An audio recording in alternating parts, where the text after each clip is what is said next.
শিলবাৰী জনকল্যাণ ফাউণ্ডেশ্যনৰ সভাপতি হয়। আৰু আমাৰ শিলবাৰী অঞ্চলত গ্ৰাম মানে বড়গাঁও আছে, কুটকুটা ভিটা, শিলবাৰী, তাৰপিছত নদাগাঁও, বড়গাঁও, পাহাৰগাঁও, হালতাৰী, শিলবাৰীও মানে টোটাল ইত্যাদি কৰি 7খনৰ প্ৰায় 10খন গাঁও আমি এই বাঁহৰ ব্ৰিজেদি মানে আমি বিলাচীপাৰা যোগাযোগ মানে স্থাপন কৰোঁ। আৰু বহুত কেইদিন হ'ল, বহুত কেইমাহ মানে গ'লে আৰু হঠাৎকৈ মানে কোনোবা এজন দুষ্কৃতীয়ে মানে এইটোখন হঠাৎ এদিন ৰাতিত মানে জুই লগাই দিলে।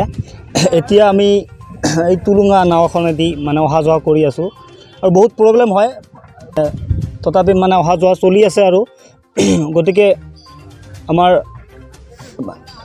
এইখন ব্ৰিজটো মানে হৈ আছে আমাৰ শিলবাৰী আৰু শ'লমাৰী যিখন পাৰঘাটৰ মেইন ব্ৰিজ, এইখন যোৱা 2019ত উদ্বোধন হৈছিল। আৰু মানে চৰকাৰৰ লগতে GL কনষ্ট্ৰাকশ্যনে প্ৰতিশ্ৰুতি দিছিল 3 বছৰত মানে এইখন কমপ্লিট কৰিব, কিন্তু আমাৰ 4 বছৰত ভৰি পৰিল, তথাপি কামৰ সমাপ্তি একো হোৱা নাই এতিয়ালৈকে।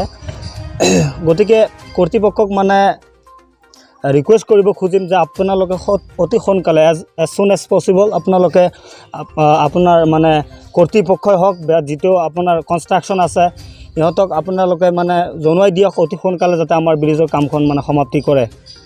এইখিনিয়ে মানে ৰিকুৱেষ্ট কৰিব খুজিছোঁ আমি আমাৰ শিলবাৰী অঞ্চলৰ তৰফৰ পৰা, ৰাইজৰ তৰফৰ পৰা।